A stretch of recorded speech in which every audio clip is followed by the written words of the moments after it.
So we have a new Resident Evil movie. Damn. Okay, in one word, describe the new Resident Evil movie. Disappointed. Yeah. Okay, disappointed. Susie? Yeah, just bad. Bad. Just bad movie. I'll say frustrating. Oh, there we go. I guess All three of those are very appropriate for like everything that happens in this movie. you could Literally everything. You could throw out a lot more words: confusing, cheap, Yeah. rushed, insulting. Just all of it. So I guess maybe let's just recount our viewing experiences. Susie, I think you were the first of the three of us to see it. What was the theater experience like? Who did you go with, and how did people feel about it coming out? Oh, it was great. We did it was me and a couple of other Resident Evil kind of oriented content creators that we actually all got together in Vegas and rented out the theater for it. Wow. So, Oh my God, that rules. yeah, the theater going experience was fantastic. And I think everyone that I was with the exception of like two people, like liked the movie, like they enjoyed it. But I was just kind of like sitting there, like on fire, like boiling. That's wrong. That's wrong. That's wrong. Yeah. I was like laughing at things Yeah. that weren't even funny because I just thought they were so like inaccurate or stupid. Oh yeah. And just overall, it wasn't very good. Like the movie, me watching the movie, me being in the theater with all my friends and like, making fun of it, like that was fun. That was fun. I saw that photo of you and a bunch of people outside the theater, and you had a smile on your face, but you had a big thumbs down. Do you want to know a funny thing about that picture? Please. That movie poster, we actually had to Photoshop it into the picture because the theater did not have a Welcome to Raccoon City movie poster. Oh Jesus. Can't even get the Which poster. I guess goes to show like the how much love and care they put into this movie. That doesn't bode well at all. Not at all. So Jared, when did you catch it, and who'd you go with? Me and the wife caught it, I think, on a Saturday, I want to say. And here in our little spot in South Florida, that's not the kind of movie. Like, we live around a bunch of old people, so it wasn't the type of movie everyone's going to watch. So we kind of lucked out. The theater may have been like a quarter full or something like that, so it was kind of empty. And I went into it with the expectation of, there's no way this is going to be good. Just watching the trailer, I wanted to be wrong. I desired for it to be really good, but realistically, I was like, so it's not going to be like a Resident Evil experience, but maybe, I watch zombie movies religiously, so it could just be a good zombie movie. Absolutely. And Christ, did it disappoint even with those lowered expectations. yeah. That's the thing, like I feel like just like every aspect of the movie is disappointing. Like it's disappointing as a zombie movie. It's disappointing just as a movie. Like the plot is all over the place. The writing is crazy. Like the writing so is much. so bad. And like the cinematography isn't particularly all that good. I think there were like 2 shots in the movie that like looked cool, but like for the most part it's like dark, CGI is bad. And then on top of it, it's like a bad Resident Evil movie. Yeah. I noticed that a lot of people on Twitter have pointed out that initial shot when everyone's walking into the Spencer mansion and the camera's shooting towards the door. There was a door with like an emergency push here, like one of those push sort of mechanisms on it. And I thought that they would have just, CGI'd that out or some kind of like cool video editing, but they just darkened that scene. It's just dark now. If you watch the trailer, I remember because I'd watched the trailer first just to remember how it was supposed to look. And then I saw that scene. I was like, holy, it is crazy dark in this shot. And I think they just darkened that out of the picture. Oh my God. It's amazing. God. What a nightmare. Not in the right way. Yeah, I feel like we should have an itemized list because just as a I know. movie, it's unwatchable. But if you went in there and you just knew of Resident Evil, you would probably go, "Holy shit, this is bad." Regardless. I tried to Yeah. make a list. I was like, okay, what are we going to talk about on this podcast interview, whatever? And I just stared at the page, and I couldn't write anything. I don't know where to start with It's it. like when you have too much to consider, you can't consider Yeah. anything.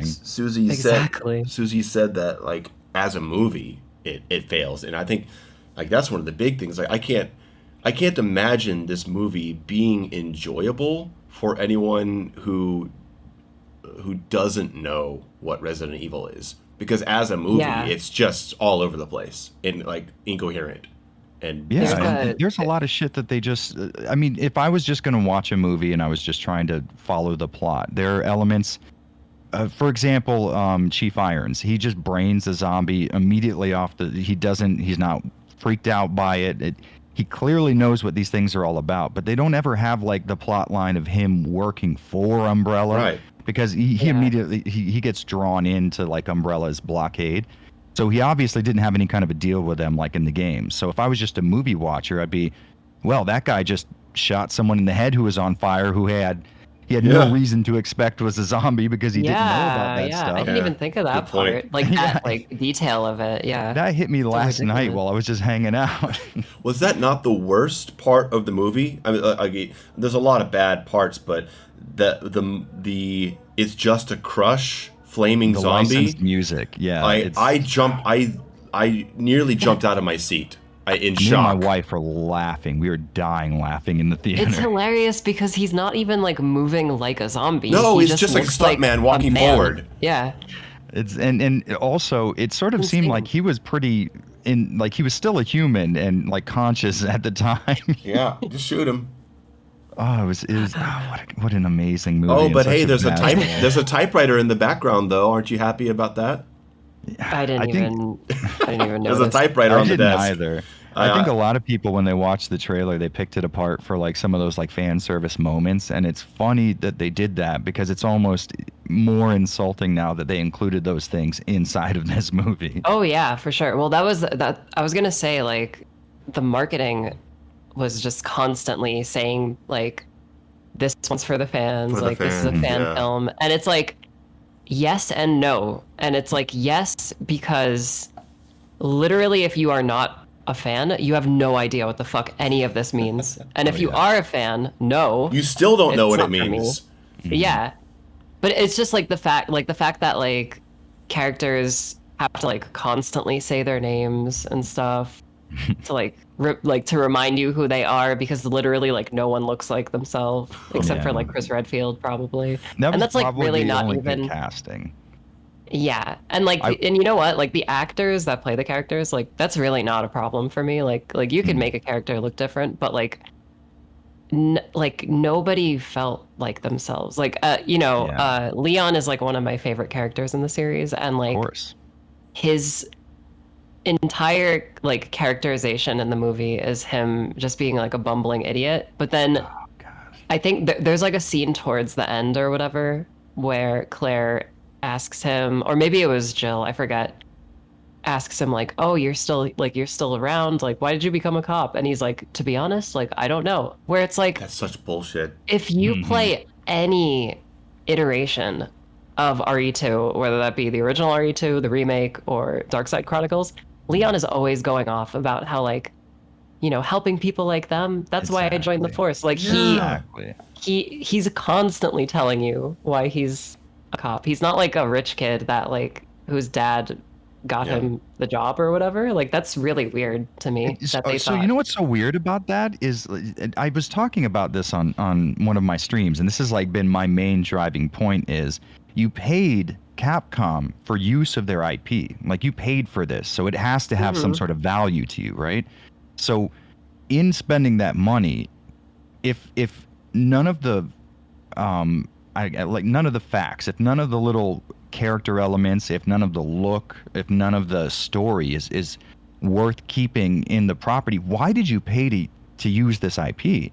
If Leon, who is the main character for a lot of people of the Resident Evil series, if he's not worth including as he at least like some sort of like iteration of how he appeared in the games? If that's not important to you, why did you spend millions of dollars licensing the Resident Evil name if you were just going to spend a lot more on a writer writing something that doesn't exist in Resident Evil? Like, they did the work for you. You needed an editor at best, and that was it. Your dialogue is written, your scenario is set up, your setting is already created. Like, everything is done for you, and they're like, okay, first things first, we paid all this money, we have to change everything. Why did you do that? Yeah, man? It's like, what the hell? Leon is the most egregious. It's insane. No, it absolutely, it was terrible. I was actually surprised by Jill. I thought that I wasn't gonna like, because they made her seem like this like hard ass kind of character, and I was like, I don't know if I like it. And then she is very unlikable at the very beginning in the diner. But as the movie goes on, I'm like, okay, yeah, I'm feeling Jill. She can kick some ass, and that's good. And then she showed some emotion. I don't know why she had to be like. It's great. Oh yeah, something about the way she like facially emotes. I was just like, you know what? I'm feeling this. She's in a fucked up situation. She's mad, sad, and scared. Like I'm cool with that. I just don't understand why they had to change so much elements of her character. Something has to be like the game if you're gonna you're gonna call her Jill like Valentine. Like for Jill specifically, they took a lot of iconic things that she is known for and gave them to other characters. Like Claire like kind of picks the lock to Chris's house. And like that, I think that was probably supposed to be like your lockpick kind of reference. Pretty egregious if you ask me. Yeah. And then like Wesker plays the piano, which I was like howling like laughter in the theater just because it was so like I was so like gone at that point. I was just like, why? Like I ranted about this on Twitter already, but like the lady that plays Jill plays the piano in real life like really well, and it's like you guys could have just had Wesker like sloppily playing that song, and then she's like move aside and then does it perfectly. Oh, that would have been cute. The scene writes itself. It writes itself, right? Like you would just think that somebody that it would just be there. Like you watch the movie and that's how it plays out, but no. It's really weird. It's bizarre. It's like a puzzle. You're trying to figure it out. Like, why did they do that? Why didn't they do that? Why is everything different? I was genuinely shocked in the movie theater. I was in awe. They put so much work into making things look kind of like authentically like the game. Like they built that entire opening to the RPD, and like they look terrible, but the zombie dogs look like the zombie dogs. Like they really tried to make things like they were trying to pay honor and respect to the original games, but also completely missing the point. So I mean, did they just really try and fail, or did they just have no idea what they were doing and they thought they can make it up? They can make up for it by making things look like the game. What way was it? I think that is definitely a hard question. But I think a lot of that question like rides on whether or not there are like tons of deleted scenes, that are actually like moments that would make sense, like within the context of the game. Yeah. But as it stands right now, it kind of feels like they were just like references for reference sake, and it's like Resident Evil is a lot more than just its memes. Like I know that might be a fucking surprise to some of you listening right now, but like there's got to be like some meat on that bone and not just like the surface level. Like I don't understand the story. Maybe you guys can help clear it up, but it's not an outbreak. It's not like in RE2 where they go after William Birkin and then the virus spreads by accident. They say that Umbrella has been poisoning the population over years in the water supply. And so everyone's been slowly poisoned with something that turns them all into zombies on the same night years later. What triggered it? Why is it happening now? Yeah. Where's the value in that also? Like, what's Umbrella learning there? Because they're destroying them immediately after. Yeah, and they leave. Yeah, they said like Umbrella packed up and left Raccoon City, and like most of the citizens did too. So it's like. So actually, speaking of that, there's one thing I will say this. I actually liked that little inclusion that Umbrella's leaving, and this is a dying sort of. There are two things that I thought they did I thought that well in worked. this movie. Yeah, I thought that was a good idea because now the city or the town is less populated, so if a zombie outbreak seems more plausible when there's like 10 cops for the entire town, right? I liked that, and I liked the way the town looked. It looked like a small mountain town, whereas like Yeah. in Yeah. RE2 CGs, it sort of looked like a medium-sized city to me, and that's fine. But it just seems, like realistically plausible. I've been in a small mountain town before, and that looks Yeah. accurate to me. So I was cool with that, and then an outbreak happening there. That was sweet. I think they did a good job of showing everyone without saying it out loud that Umbrella runs everything, even though they do say out loud that Umbrella runs everything too. Yeah, they sure Those are did. three things that were good. And then the rest of it, I could honestly say, just from a movie watching perspective, there's no value in sitting down in the chair. Even if you want to hate watch it and laugh at things, it's not even worth that, Yeah, you won't really get a whole lot out of hate watching this movie because there isn't really there aren't a ton of like meme kind of moments either, No. besides like the flaming guy like coming into the Yeah. RPD. Probably that's like the only like thing that I would see people like memeing. Oh, But like what even about if you're what about the lady just whose wanna, eye is bleeding for 3 weeks and she hasn't seen a doctor? Oh, I mean, the blood's just coming that out of was my very eyeball. funny. That's all. Yeah, Incredible. that's very funny. Nah, it's fine. Don't worry about it, guys. It's like you're making food for people with your bloody eye. Like what's happening? What are you doing? You know what? Now that I'm thinking about it, I think I'm thinking of things to try and say good about. I will say that they did a really good job at first of setting the time this was set in. You've got the Palm Pilot and nobody has a cell phone, but Yeah, they're yeah. not Sure. outright like they don't start out with like a little title screen and then underneath you have it say like 1998 Raccoon City. You know what I mean? Yeah, They did a good yeah. job at that until they started picking music, and then I'm Yeah. like, okay, I get it. They keep playing me licensed music of like pop songs from the 90s. And I'm like, we're good. We understand that part. You've already demonstrated that. You can move on now. And also like a few 80s songs that I was like, Yeah. this is the wrong time period. Like, what are you And then doing? that's another situation where whoever chose licensed music was like, no, I'm proud of my choice. So it's going to be the main song that plays during this. And I'm like, I think the director had seen a scene in a movie where someone just overlaid a really incongruent song while like action was taking place. And he thought, I'll do that twice or three times maybe. Yeah, yeah. Like over and over again. And it's like, oh, and that was like actually one of the things that I enjoyed about the movie was the original soundtrack. Like I thought Yeah. that, like that's the thing. Like I feel like a lot of the movie, there's like pretty good atmosphere. Yeah. You know? I agree. And like the music definitely helps that. Like the little like lullaby kind of song that plays whenever characters are at the orphanage. Like I thought that was pretty cool. Yeah, I But didn't like that just one, but the- I like the original score, like all the Yeah. like, orchestral stuff, or like just the creepy synth Yeah, ambiance yeah. was super good. When they're like fighting Birkin on the train in the end, like that track was very Resident Evil sounding. Yeah, I for felt. sure. But yeah, just the licensed music kind of took me out a bit. I was just like, okay, like I'm supposed to know what's going, like what this is, you know? Yeah, I kind of liked the sickly look to the zombies in a way. Like I was kind of interested in like the idea of the citizens slowly falling apart and like knowing that they're dying. Like at the beginning, the zombies they're Yeah, speaking. yeah. They're like, "Help us, help us." I And really liked that I part thought that a was lot, pretty decent. actually. That was Yeah. something a little different than I see in other zombie movies.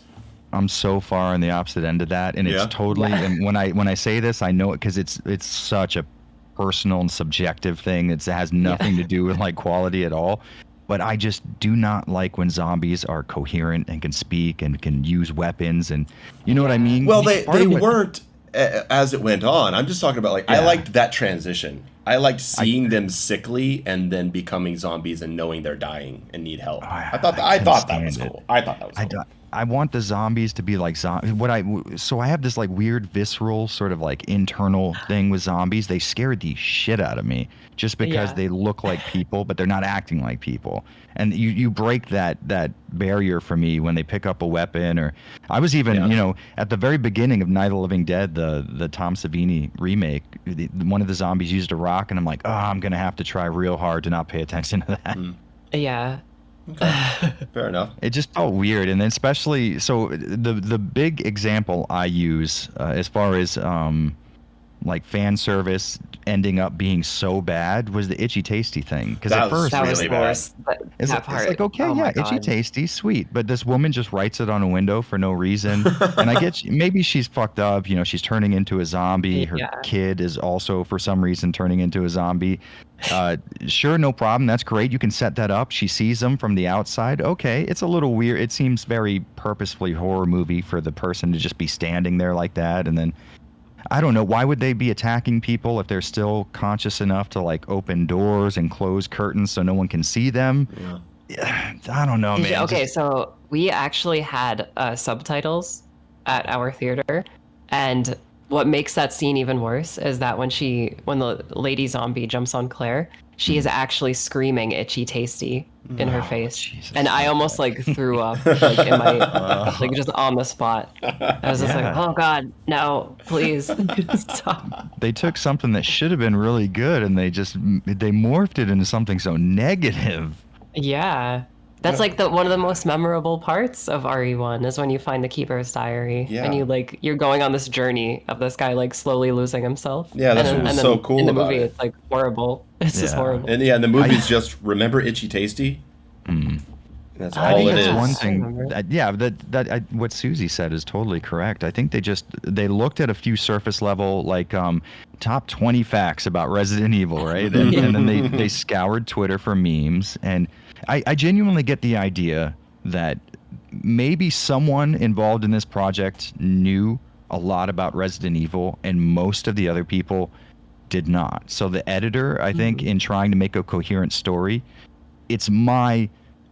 I can't believe that someone who knows how to make a movie would have told a story this poorly. So I have to assume maybe an editor didn't know anything about Resident Evil and was just cutting shit out of the movie to make it fit the time slot or whatever. Yeah. That would have been Resident Evil elements. That's the only thing I can imagine, because otherwise I have to assume that the person who wrote the script and the director and the editor were all three just totally unaware of what Resident Evil, and that's not like the most unexpected thing. They're just regular people working regular jobs. But then why did you put them on the project then? You know? Yeah, I want to exactly. know. Okay, I think a question needs to be answered, and maybe there's an answer out there. Because I think one of the main problems we would all agree is that they mashed Resident Evil 1 and 2 together into one movie. You got too many characters, too many things going on. You can't focus. And so, was this the original writer-director's idea? Did he want to tell the story like this? Or did he have an idea for a Resident Evil 1 movie, but the studio was like, well, we need you to put in Leon and Claire and all that stuff, so how about you mix the two games together? Was it forced I had on to him, take or was it his idea? If I had to take a guess, I feel like you might be spot on with it, because the director of the movie seems like, 'cause he's also the writer, I'm pretty sure. Like he wrote and directed the movie. He seems like a fan of the games. That's why it like, feels like it's made by a fan. Yeah. And I wouldn't be surprised if he just wrote an RE1 movie and then the studio was like, hey, like RE2 is more popular. Like those characters are more Yeah. popular. Like Put them in RE2 there. in this somehow. I mean, that happens, right? That's not an unheard of thing in Hollywood, where the high ups are like, no, Well, we I need to put actually this have in. I have some secret info about because I did get like, I don't know, maybe you guys got this email too, but like me and like a few other content creators actually got emails from like the prop company that worked on this movie. Oh shit. Yeah, I got something Yeah. on Twitter about some promo thing. Maybe that I don't know if we're talking about the same thing. Yeah, like they wanted to send me some like prop replicas from the movie. And this was before the movie came out, so I was like, oh, okay, cool. Like what is it? And it was like parts of Mr. X and a Crimson Head zombie. Okay. And none of those things are in the movie. Interesting. The credits of the movie has a whole bunch of Mr. X effect credits. You guys see that? Oh, I really? didn't notice Well, there you that. go. Yeah, I stayed Oh my God. all the way through the credits, and there's like 7 or 8 different credits to Mr. X animatronic effects. Yeah, like okay, that lines up with what I saw. Yeah. Okay. So that might kind of point more towards like things hitting the editing room floor, Yeah. as opposed to like them not knowing what they're doing completely. Or maybe it Because just there didn't is work. no Mr. X in the No, movie, right? no. Like Yeah. at all. None. I didn't even think they hinted at it unless there was some like obscure hint that I missed. Yeah. Maybe it's like an Alien 3 situation where there's like 40 minutes of the movie that's completely like left on the cutting room floor, and we'll see. I wouldn't be Like in 20 surprised. I years, really wouldn't. 20 years we'll get the There's assembly so cut. many characters in this movie that get nothing. Yeah. They get no screen time at all. Like the Birkins are in this movie and like they barely do anything. I hated Like Birkin. Sherry Birkin is a massive part of RE2. And like in this movie she's on screen for like a minute. You know? She leaves with well, Jill, it's the same not thing Claire. with Jill. Like, Yeah. like look at we get I don't know, maybe 16 scenes with Jill maybe, and Claire is billed as the main character as far as the focus goes, Yeah. and she's only in about a quarter of the movie. It's That's true, yeah. insane. And she's nothing. like, so much of the movie is set up for the zombie outbreak, and I'm cool with that. You know, I watch a lot of like Korean cinema, which can be a slower burn, and with zombie stuff, it's really good. Like in the remake of Dawn of the Dead, they spent a lot of time showing you how normal life was, and then boom, in one night they just cut it all off, and it's all chaos. I'm cool with that. But we didn't even get that. It was just a bunch of setup, and then the zombies were just like, okay, we're here now. There was no Yeah. pageantry or like, oh my God, this is crazy. It was just like Chief Irons is like, well, that's a zombie, shoot it in the head. I won't address why I did that, and then we will move on. Although I will say the guy who played Irons, I think, did a good job of like being like an asshole. But he had bad writing for sure. Like that one quip about Wesker getting a date went on so Yeah. long. Yeah. Other than that, though, he pulled it off. He's like, well, you're in charge now, Leon. I'm sure your dad would be proud his dipshit son is moving up the ranks. I was like, oh, okay, you know. And Like he's an asshole. That feels good. It's not Yeah, the Chief yeah. Irons I know, but it's like a spirit of that. He has the best scene in the movie, the one where he just like cranks it up to 11 and yells at Leon for being in the room. Like, why are you here? That was so good. Get the I was fuck so out, scared Leon. for like a second because he starts going into a like an exposition diatribe about Spencer. Yeah. But like that is like it immediately turns into like get the fuck out of here. Like this isn't like a history lesson. Like Yeah, so I thought that was really good. funny. Yeah, he did a good job there. So there are a few examples of they changed characters' motivations or their character in general, and it still comes across as like entertaining and fun and believable. It's just that's not the majority of what's going on. Yeah. Jill has a crush And like on for Wesker. as much as I thought like Irons was funny, like if all of his scenes got cut out and given to, and the screen time was given to like other characters, I would be very happy. Yeah, Sure. because he like, what does it matter? He's just angry chief, and then he dies to a liquor. Yeah, and he's no longer an important character because he doesn't have that connection to Umbrella. So there's no point for him to be in the story. He's just like a guy that yells. Yeah. There's You're no like, point okay, for cool. most characters to be in the story, honestly. Like they don't Yeah. even need to be there. I mean, the entirety of the Stars squad, other than, I mean, like you have Chris and Jill. Jill's barely in the movie. Chris is in the movie less than Jill for sure. But then there's Wesker, who I love that actor, and he's awesome, and he could have played Yeah. a cool member of Stars that wasn't Wesker, but I don't know. Yeah. He was so like kind-hearted, and at the end, the position he was sort of not forced into, but he decided to take some money from someone questionable, you know, that should have went to Ada, whatever. But he's in a situation, guy pulls a gun, it's like, oh shit, you know, training kicks in. Oh, I just murdered someone. Oh no, I just domed some woman, this poor woman, right? Yeah. Okay, so like I sympathize with that, but that's certainly not Wesker. And I think out of everything, that's the one thing you someone has to be at fault here.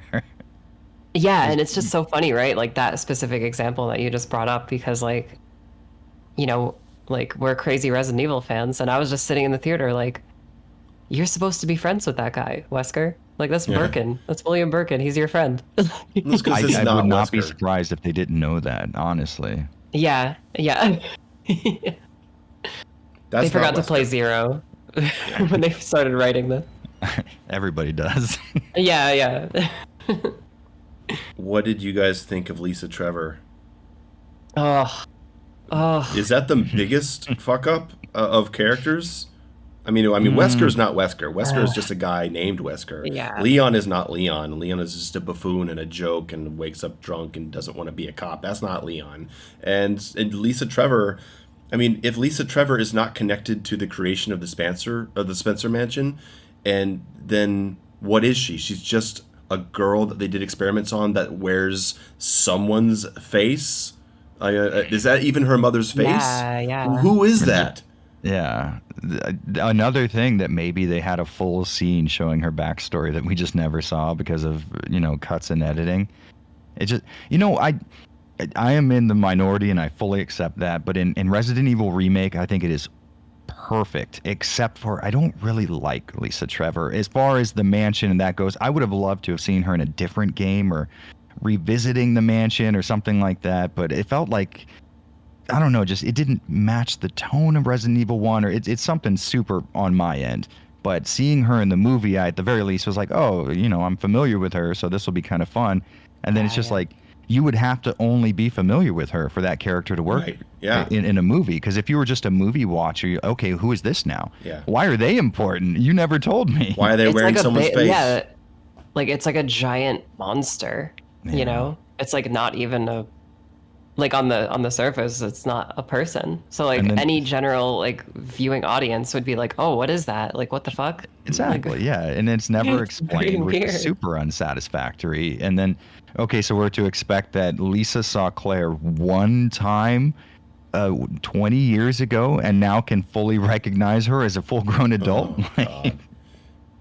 Well, that's another weird thing too, is they said that Claire hadn't been in contact with Chris for 5 years. He hadn't heard from her. Which, does that mean it was 5 years ago that she was in that orphanage and was like 8 years old? No, I don't, because everybody else was saying know. She's been gone for longer, but there's a thing of dialogue saying like, I haven't even seen you for 5 years, and it's like they make it seem like she hasn't been to Raccoon City since she ran away. I think that's what I think that was intentional. So, why did Chris say he saw her 5 years ago? Then? Well, I guess she ran away, but then they got back into contact later, and then she disappeared again, and now she's back for the second time? See, that would have to be the case, because when she broke in, he wasn't even like, holy shit, it's Claire. I haven't seen you since the orphanage. But I don't know, man. That's just, everybody else is saying that, like, she just hasn't been around. And again, Birkin recognizes her as if you would if you haven't seen someone in 20 years and they grew up in that time period. Yeah. That's so weird. I didn't even think of that. Yeah, that didn't make any sense at all. But to be fair, though, that's just like nitpicky stuff. Like, it's not realistic. And, you can forgive those things when you're watching a good movie that makes up for it in other ways. But since this one's all bad, it's just all nitpicks. The orphanage shouldn't have even been there. Like, No, it had nothing to do with anything other than, okay, Chris and Claire grew up in the orphanage, and it's like, who cares? Yeah. What does it even matter? It's really weird. It's really weird because, like, I look at RE2 Remake as, like, a new, different video game. Yeah. So to me, it's like they mashed, like, 3 games together, Yeah. And it's like, it just doesn't really make sense because, like, in all of the, maybe not all of them, but like in a lot of the pre-release marketing, the director was saying like, oh, like we're referencing the original games, like in terms of like the content of the movie, like the story and the environments. And then it's just like, oh, but you really, really liked the orphanage from 2 Remake. Like, yeah, and the truck driver is the RE2 Remake truck driver as well. Yeah, for sure.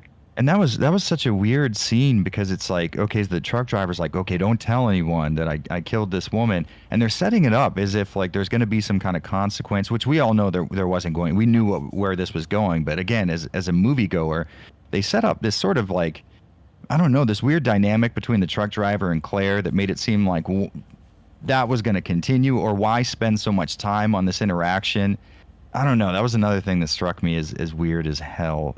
I think they really should have just started this movie with a Claire montage of her, like, wherever she is living at the time, and, like, getting, like, the Ben Bertolucci tape and being like, oh, I have to get back to Raccoon City because shit's about to hit the fan. And, like, just seeing her, like, ride a motorcycle into town. But if we're going to have a montage of Claire, I mean, we're going to have to make sure we play Ex-Girlfriend from No Doubt or something so that we know that it's 1998, right? Yeah. Yeah, of course. God damn. I do love No Doubt, so I'm for that. That's fine. That is a good song. It is a good song. Also, totally off subject, but the music video for was it Always kind of knew I'd end up your ex-girlfriend or whatever. Mm-hmm. The music video was actually a shot-for-shot remake of that one anime Kite. I watched the music video first, and then I saw the anime, and I was like, okay, who's ripping off who? I don't. That's a little off question, but it's literally a really cool anime about like these child assassins, and there's a scene in the bathroom where there's a fight, and it's literally shot for shot. It's so cool. That's cool. You know, I said that I found this movie frustrating, and it's because there are times when the movie shows you how good it could have been. Yes. There's that moment where the helicopter's flying over the trees of Arklay Mountains, and there's the spotlight on the trees, and it feels like you're watching the RE1 remake. And I was like, oh God, this is so good. And yeah, for sure. I was like, this could have been a great movie if it was just RE1. And when they walk into the mansion, I leaned over to my friends and I said, man, what if they come up to a series of doors and they're all locked, and every door has like a sword emblem and a shield emblem, and I was like, and they have to go around, they have to like survive traps and solve puzzles, and I was like, because it should be so easy to make that movie. Like, you have the STARS members are sent to the mansion, and Umbrella wants to make sure that the best of the best survive a bunch of tests so they can test Tyrant against really smart people. So you have them go through traps and puzzles and combat so that they prove that they're great, smart, strong soldiers, and then that's a good weapons test for Tyrant, and that means that he's cleared for production. It's really easy to make that story and make all the elements of the first game make sense. I mean, it's called Resident Evil. It came out in 1996, right? Yeah. And it's not that hard to do. And then it came out again in 2002. Yeah. You have a lot of options to choose from when you want to write a movie, and we have the entire universe, every single detail filled out for you. You have to do so little work. I don't know why they keep choosing to do more every time. And when they do the piano part, like, Suzi, I know you were laughing. Like, I got a good laugh at first too. But then when I thought about it, I'm like, that's what I want though. Like Wesker walking around with a PDA showing the map. I was like, that's what I want. Give me that movie. Give me the movie of them. Give me two groups of two splitting off into the mansion and having PDAs, following maps, surviving traps, figuring out puzzles, surviving together to make it to the end. And he's got the monster at the end. You can do that with good characters. He sits down at the piano and he plays those notes, and the door opens, and I'm like, oh God, that's so good. Just like, why is this not the whole movie? And but it's just a reference. You're getting a glimpse into like another reality where there is like a good Resident Evil movie. That's what made me so mad, because that it has these moments where I'm like, oh, that's the movie I wish I were watching right now. Yeah. I had a similar moment where so Claire gets the keys, which, okay, fun little homage. She never uses them except for once. Sort of lame, but whatever. Where the keyhole was on the wall was where one of those like balloons were that was being held by a little girl on the painting of the wall. Mm-hmm. I thought that was very Resident Evil-esque. I would have to look for that keyhole, right? That was pretty cool. Yeah. But you did it once and then never, you have an entire handful of keys, and they're all the keys from the mansion. A, why is that opening stuff in the orphanage? Yeah. And B, is if that is how Lisa Trevor is getting around all the time, how does Birkin not know about this? Because he's been working on this project. She's been alive for at the very least, 15 years? And he's been just like, I wonder where that pesky Lisa Trevor is. Like, he knows she's out there. Where are they keeping her? Like, we don't see where they keep her. We don't see, like, an underground lab where they grew the liquors or anything like that. The liquor. Yeah. The singular liquor. The singular liquor. I liked how the liquor showed up, like, went crawling on the ceiling. Mm-hmm. Yeah, that was like that was what I was referring to at the start of our conversation. Like, that was one of the moments where like the cinematography was actually pretty good. Like having the ceiling lamps kind of like move very slowly down the hallway. And then the dark look of the movie really helps. Like, I'm squinting like, oh, I want to see what's over there, Mm-hmm. Yeah, exactly. Yeah. That was great. That was like where it was used effectively, but then like, literally everything else about the movie is just like almost pitch black and you can't see anything. Mm-hmm. Yes. Oh man, there's just so much. Birkin, I did not like Birkin. I mean, we don't get to really know William Birkin in the original, but I thought what made him an interesting creature was that when he brought himself back to life, he lost control of himself. Yes. Like he was not like horrible evil science man. He Mhm. like he seemed like he was out of control from the very beginning of becoming a monster. And in this, he's like one of the Resident Evil, like from the other Resident Evil movies. Like when Mhm. people turn into monsters and they're just like, Yeah, for sure. I'm now powerful and I will get you. And he's chasing Chris, It and felt he's like not struggling. RE5, Yeah. honestly. Like Mhm.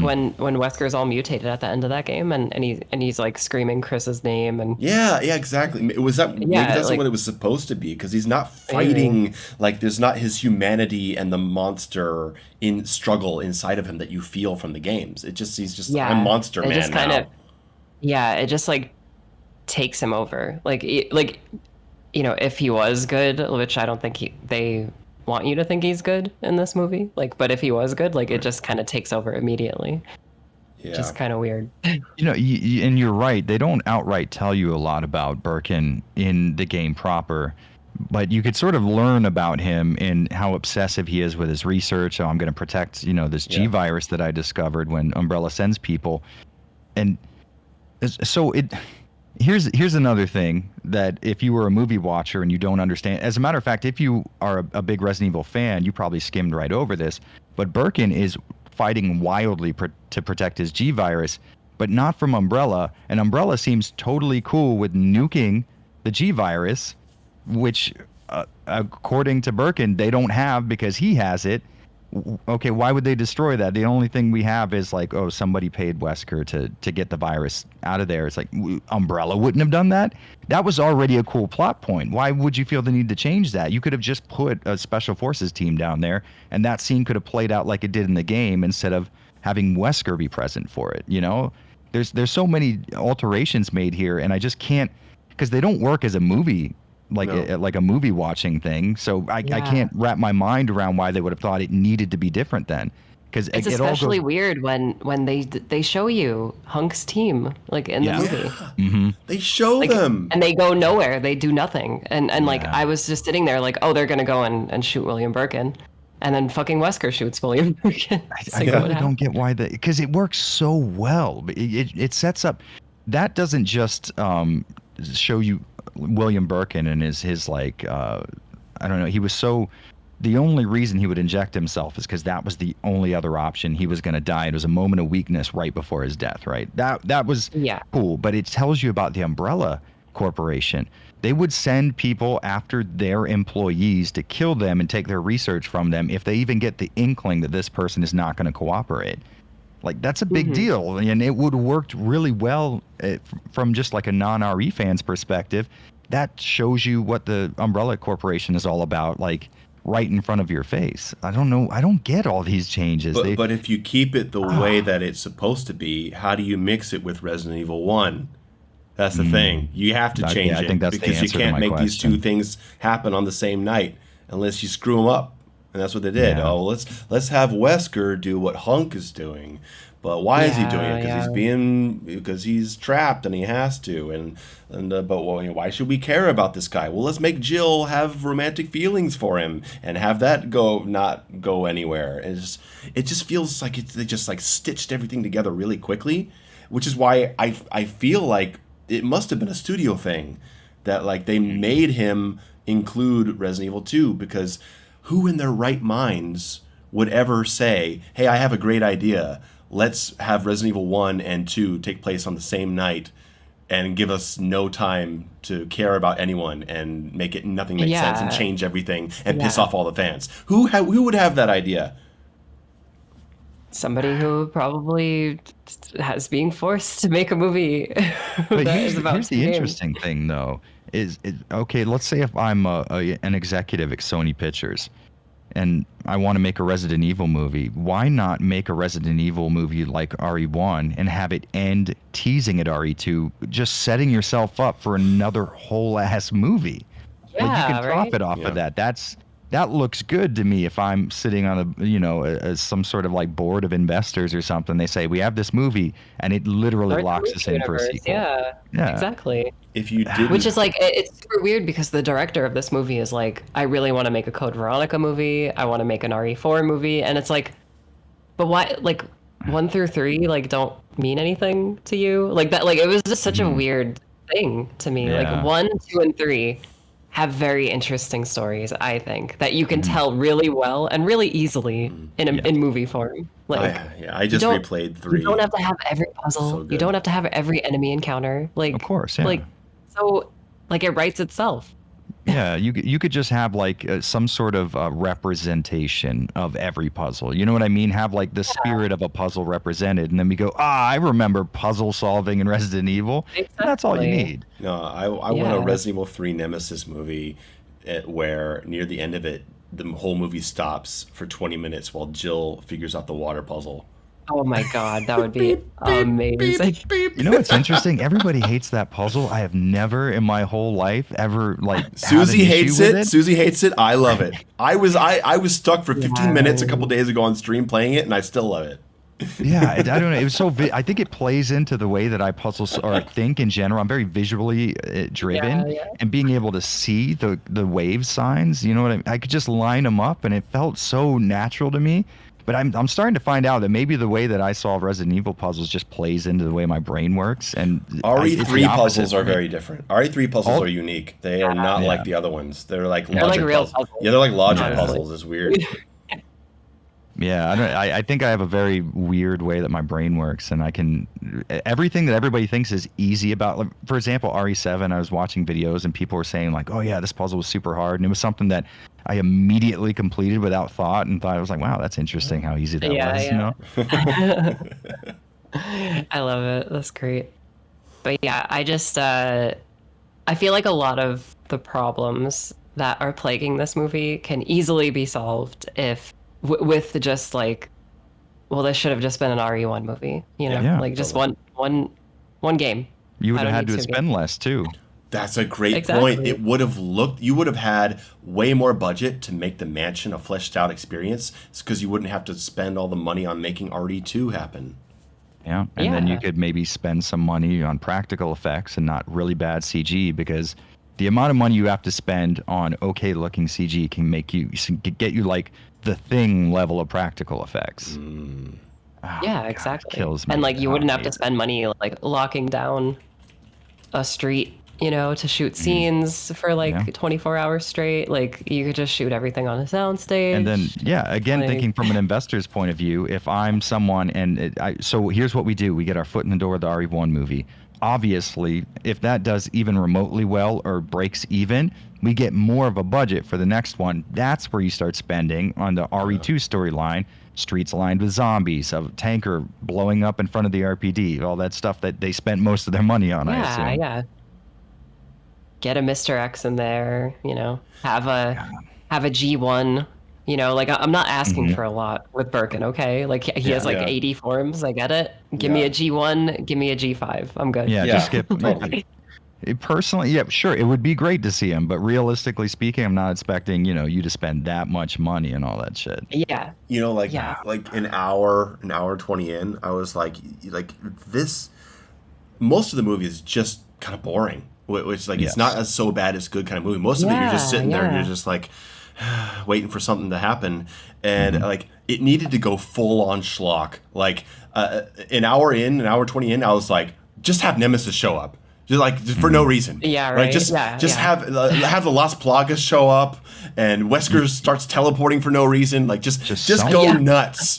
That would have Yeah. been so much better at that point. I feel like a lot of this movie would have been like a lot of the problems like with the visual like aesthetic could have been fixed if they just referenced the original games. Like cuz they're clearly going for like the remake style, and it's like can you just imagine if like you know, I mean, he kind of had it, but like Chris had his pointy like vest, and like Jill had the big shoulder pads and the hat, and like Wesker wore the sunglasses. Like, why not? Like, make it interesting for me Yeah, at the it's very not like least. you're missing out. You're already making a bad movie. You might as well have fun with Exactly. making a bad movie. Just go for it. Like, Yeah, yeah, like they exactly. cut Mr. X. Like, why? That would have like having crazy Mr. X scenes in there. Like that would have been I so much know, right? better. Why And not? and the answer may be budgetary, but you already spent the money on a Mr. X prosthetic, obviously. So The Yeah. rest of the movie already looks like shit. Just keep it. If it looks Yeah. terrible, it's not you're gonna be like, oh man, that movie was great, but that Mr. X looked really crappy.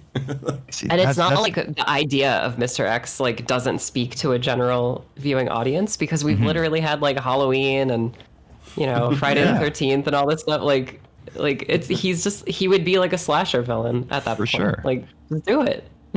You know, with the mansion, there was a couple scenes that had me dying with laughter. I was the only person in the theater that thought this was funny, apparently. But so you know how they split off into two sides of the mansion. Okay, mansion in quotation marks. It's just kind of a big house. It is not a Yeah. mansion. So there's not that much space between these guys. They're like what, 3 or 4 rooms apart max, right? And then Chris is like shooting 15 or 20 zombies with fully automatic weapons. And then it cuts to Jill and Wesker like slowly creeping through. Yeah. And I I'm like, wonder what's do you happening. not hear? Go help him.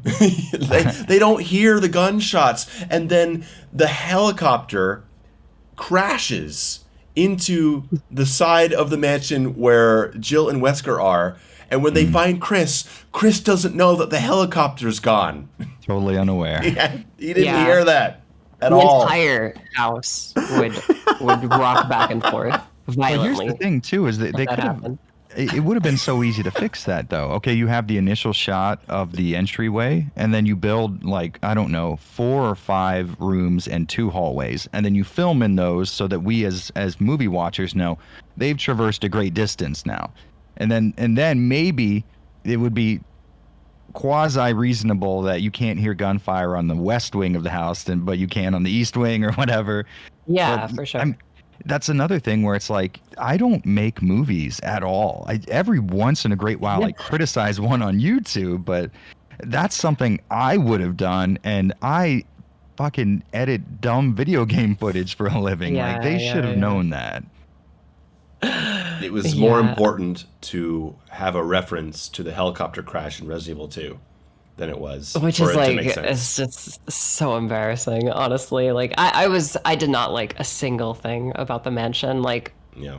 I also kind of noticed how a lot of the marketing like just straight up lied to us, because, you know, that main hall is not practical. Like, it's just like a staircase that they built, and then Yeah. everything else is like a CGI soundstage, and it's like, you know, there's clips of the director being like, oh yeah, we like built the sets and it was so amazing walking around in these iconic locations. And it's like, you didn't build anything, build because anything. literally every other room and hallway is just like the most Generic, yeah. like haunted house looking thing. It's like nothing besides that main hall looks like the Spencer mansion, you know? Yeah, they only used it for what, 2 shots? That entryway. Yeah. Yeah. It's not Yeah. even like they don't cross through it multiple times. There's no dining room. Which is what you do a lot in the RE1, Uh-huh, like running back and exactly. forth. Like, ugh.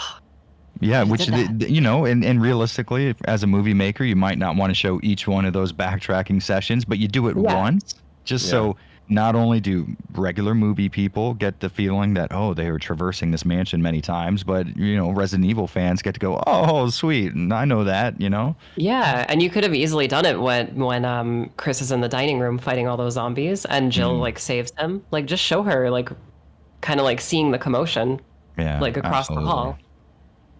I just wanted Yeah. to see that one staircase. Like for me, that's the most iconic or the most memorable part of the original game, especially the RE1 remake, is the east side staircase, the one where Oh, it has yeah, the with the save downward room at the shot. bottom. Yeah, that downward Yeah, shot yeah. with the winding staircase. God, like Yeah. they couldn't have done that.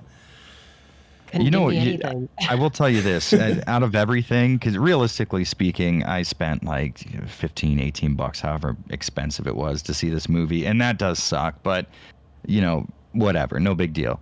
I think the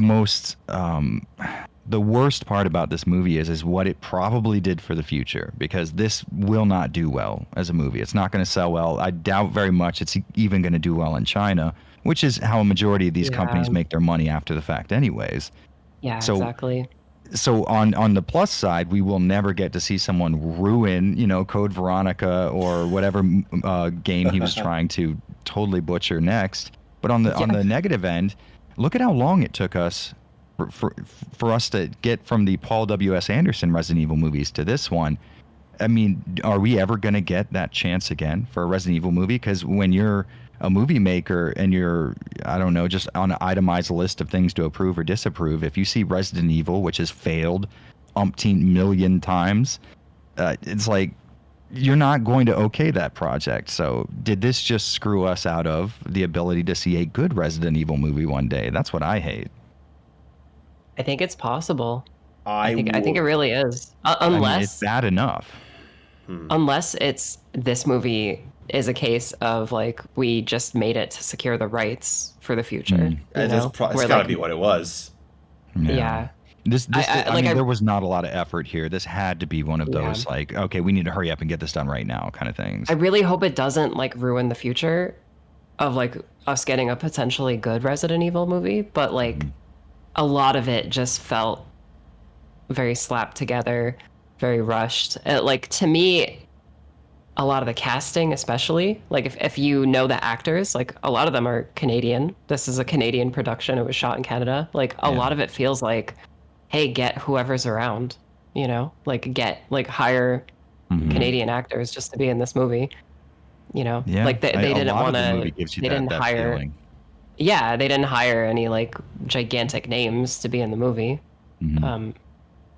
which I think is a good end. I think it's a good thing, because you don't really have like a whole lot of like emotional attachment to like a super famous actor like playing Chris or whatever. But yeah, every aspect of the movie is like no effort.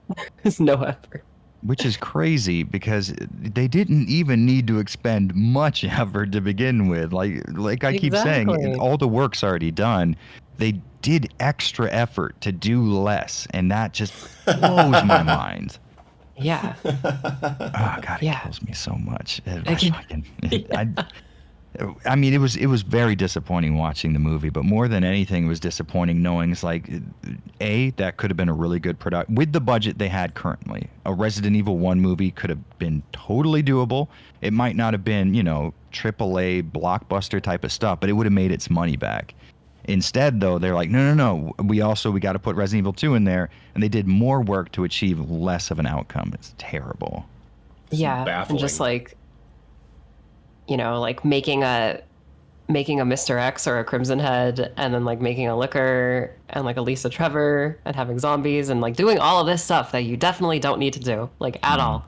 Like RE1 Remake is my favorite game of all time, and I do love the Lisa Trevor stuff. But if I ever saw like an RE1 movie, I would never expect Lisa Trevor to be in it. Like I just don't really see that. Like I think I would really just want like a faithful adaptation of like the original RE1. And it could work as a very slow building atmospheric horror game. Yeah. You come across zombies in a tight hallway. You could film that. You'd use a lot of Dutch angles, very close up to give that uncomfortable feeling to the viewer. Totally doable. I mean, it's really, really doable on a budget like they had, like I assume they had here. It could have been done. It really could have been done. Yeah. Jill it's and just Barry. psychotic to me that like a game series that is like fucking known for having some of the most beautifully positioned camera angles in all of video games like looks as bad as this movie does, you should have spent your money hiring a cinematographer, because that's what we expect playing these games growing up. Yeah. Just copy the shots from the games, like one for one. You could just have a few tracking shots, They're you already could do it. really good. Yeah, exactly. Like remake one, like goddamn, those camera angles are art. Like they're artistic. Like they're looking through windows at you, and just looking up at you from the floor and stuff. Like fantastic. just rip the background JPEG file from the GameCube, put live actors in sure. front of it. The modders can Would do have it. been way more entertaining. Yeah. Oh God, but Maybe I'll do you're that. right. Yeah, go for it. They were meant to be that way. They studied I'll help you out with that. cinematography to make those pre-rendered angles so that they're a room looked meticulously bigger or framed. smaller. So good. It's insane how good they are. Oh, good. Yeah. So we're all in sucks. agreement that the original Resident Evils are good games. Great. Yeah. I think that certainly we needed to make sure that we all got on the same level with that for sure. Yeah. We need to make sure everyone listening knows this. Jesus. Ah, man. Yeah, like I said, I think that's probably the biggest thing for me personally to close on is on one hand, you have a bad movie, and that's not the worst thing in the world. But on the other hand, you have a bad movie that might ensure you never get a good movie. It's like, fuck. You know, that's where I am mentally right now. Yeah. boring movie that is that it makes you angry because it shows you every once in a while that it could have been good. There's that one shot over the Arklay Mountains and the trees with the spotlight. I'm like, I got chills, and I was already hating the movie, and it gave me chills because it looked so good. I think I think we gotta, if we're gonna close, we gotta talk about the close. I have a big thing that I'll say that after we do this part, but yeah. Okay. All right. Well, keep it in mind. I wanted to bring up the body bag scene. When Wesker wakes up, like, talk about frustrating. They meticulously recreated the shot of the zombie waking up from the hospital bed or whatever, from the intro of the RE1 remake. Yeah. That is that shot. It's like lit exactly the same way. They put so much effort into recreating that shot beautifully to use it for something horrible. And Wesker wakes up, and he has been brought back to life by Ada Wong, and he's blind now, and so she gives him sunglasses. It's just like just one last fuck you as you're walking out of the movie theater. If you didn't get out quick enough, you get punished. And I know this is really petty and it goes against what I said at the start of our conversation, but like I was just sitting in the theater, and as soon as I saw Ada, I was like, of course she has long hair. Like, I mean, yeah, it's like I said before. I mean, it can sound petty. It doesn't look like the video game. I'm mad. I get that side of it. It does seem that way on a surface level, but realistically, these people paid to use the likeness of these characters, and they didn't. You know, it's like, hey, I bought a Ferrari. No, I left it at the dealership. I'll just drive my Mazda. You know, like I don't understand it. Okay, you can make stylistic different. Of course, you can do that, and if it's in the spirit of the character, it's going to work in the movie. But why pay all that money to not use anything other than their name, and sometimes not their name? You know, it's terrible. It's really frustrating. Yeah. It's the worst thing ever. But yeah, that entire scene, I just thought it was really bizarre that was kind of like their rationalization for why Wesker is going to wear glasses in the next movie. Like, it's just like, movie. He can't see too good. Well, that's what they want, right? But Yeah. I don't think it's going to happen. No, He can't see too well, so he has to wear sunglasses now. so where it's just like, you could have just funny. had him be like a silly guy that wore sunglasses. Like, Yeah, it no one didn't would ever need to be explained at all. Yeah. Suzi, what did you want to bring up before we closed? I was just gonna say, this movie, like it's bad when now I'm like, oh, I really want to watch the first Anderson film because I like that movie. It feels like a movie, at least. Jesus. It feels like a movie. It's like a cool little indie horror movie that if viewed in the right light, can maybe come off as like a prequel to the games. Obviously that's not the case, but like if you want to headcanon it, like, there you go. This movie, like, the whole marketing budget was just, it's for you, fans. It's for you. and then it just did its own thing. Like Anderson was just like, I'm gonna do my own thing, and that was it. This movie just like lied to everyone, so Yeah. it was Yeah. like, This makes it a lot it's worse. more, yeah, it's worse. Like it's more of an insult than a movie that isn't trying to be Resident Evil. This thing is trying to be Resident Evil, but it's just missing the mark every Yeah. single time. Absolutely. Yeah, I Insulting. can Yeah, turn my that's- brain off and watch the Anderson RE flicks, and they're good action flicks. But like I said, I went into this one. I watch a lot of bad zombie movies. Zombies 1 through 3, like they're bad movies, but Yeah. they're fun little zombie movies. So I went into this expecting that, and it's like you said before. Even if you want to get the so bad it's good experience with this movie, it is so mediocre you don't even get that. So you're so mad because there is nothing that raises your emotion level enough to be mad at in the movie. I just sat there, and it's one of the only movies I've ever thought about leaving the theater for. It came very close for me as well. Just like, okay, can I just leave? But I can't because I have to do a Yeah. podcast with all these people. Yeah, exactly. Yeah, that was my thing. Is like if I wasn't, some guy that people go to my channel to talk about Resident Evil stuff, I would have been fine not watching that movie, because then I could have lived in a world where, it was Schrodinger's movie. It could be bad, it could be good, But now, no, I'm living in this world. It sucks. Yeah, I did yeah. that with I the guess- Mortal I guess Kombat we'll never movie. find out. Oh yeah, I I finally just- watched it myself, and I would have liked to have kept it in my head how I thought it was I'm going to just, be. I'm just not gonna watch it and just imagine Yeah. that maybe I could have liked it. I still You're haven't smart. seen that, but I feel like honestly, guys, I feel like I've been like a 1-2 punch recently because I am such a big fan of Cowboy Bebop, and that Oh. live action show is very bad. And then literally like a week later, I saw this movie, and I was like, oh, it's another one of my favorite things that is Yeah. bad. It's hard I to feel know. like Hollywood's not just shitting on you purposely. Yeah, yeah. And we all we just get to brace ourselves for Matrix Resurrections to see. I know. I'm how's just that like, gonna please, be? please be good. Please be good. Like, I'm just like in bed every night praying to the Matrix gods. Like, please be good. Oh man. Fuck. We're in a. I think fictional media right now is in a rough spot. To be honest, though, now that I think about it, there may be at least one factor that might explain why this movie felt so rushed and so low budget and so poorly made.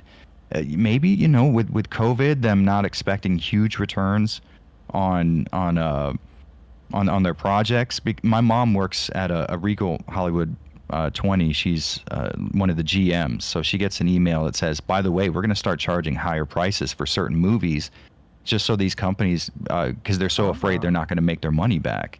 Yeah.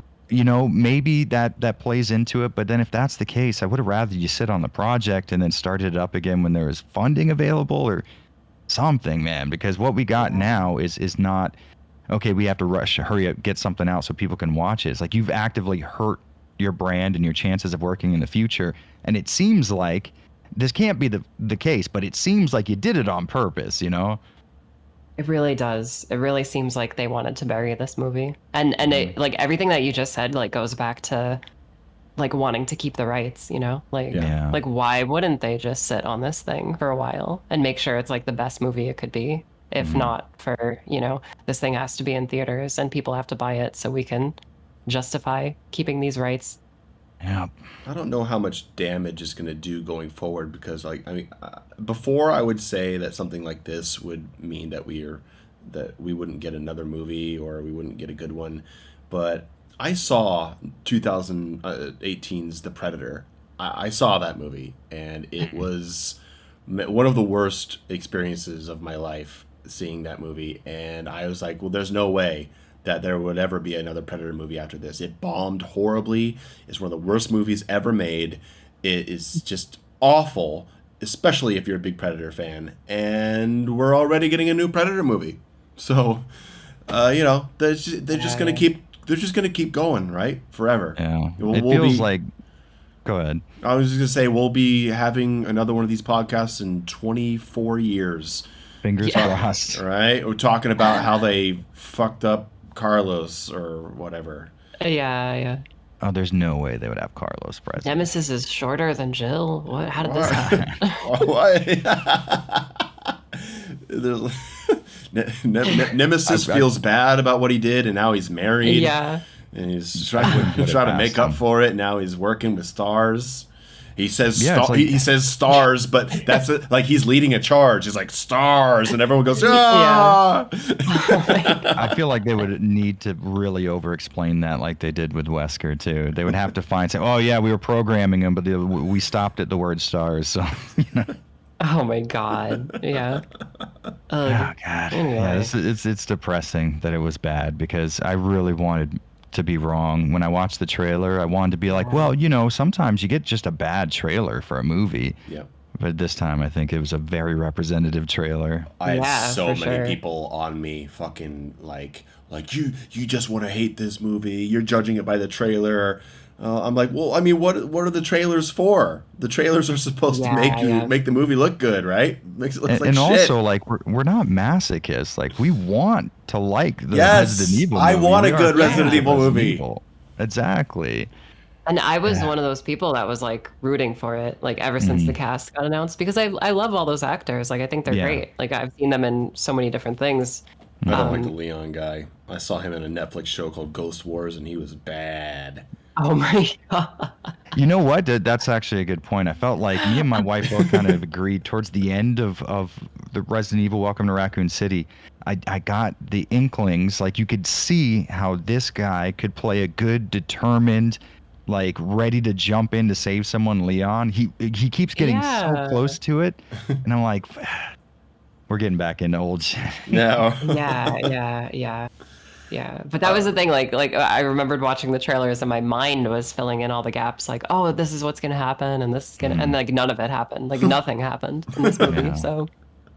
Yeah, and you know what? I will say one thing. It seemed like JJ from Resident Evil was like more positive on it. I haven't talked to him personally about it yet, and I get the feeling, man, he really wants there to be some good Resident Evil media. That's how I feel, and I can see where he's coming from, because walking into the theater, realistically, I knew I probably wasn't going to enjoy it, but you know, I kept imagining this version of future me where I'm walking out with a smile on my face going, wow, I was so wrong about that.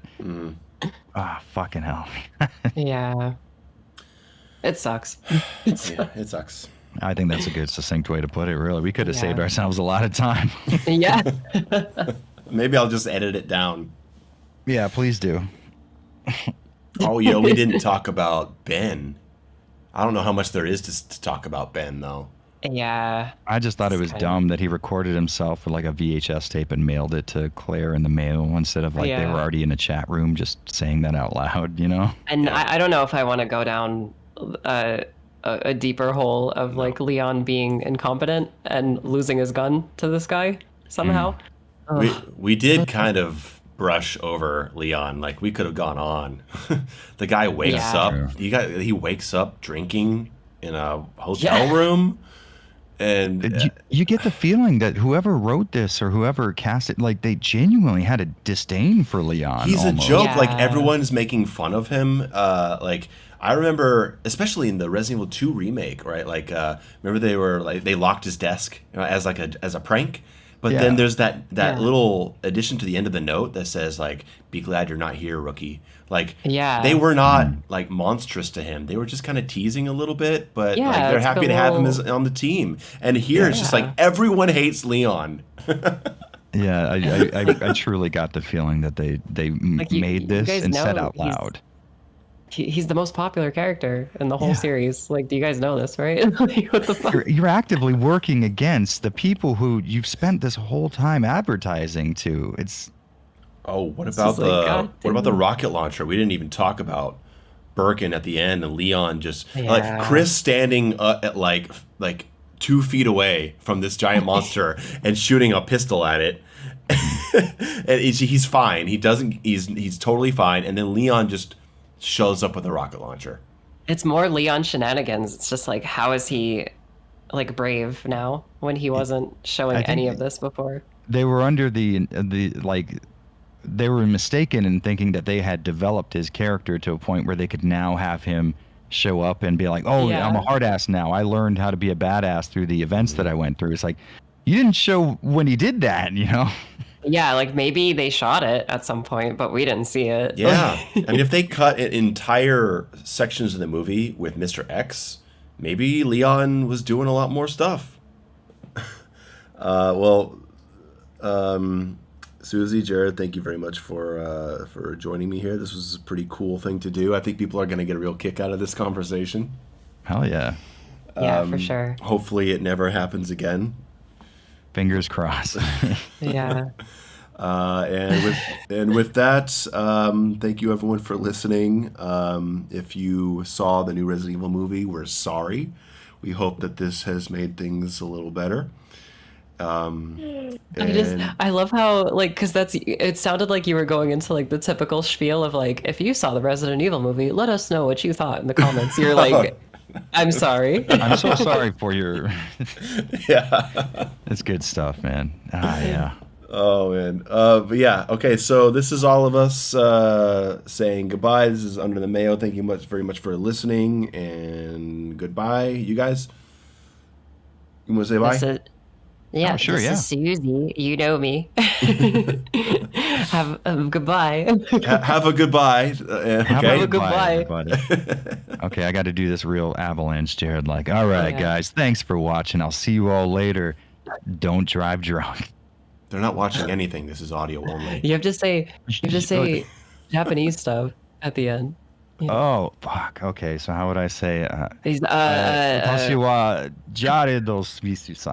No, I wouldn't say san for myself, would I? I think Suzi just snorted. Yoroshiku onegaishimasu. All right, and that's where we're cutting it.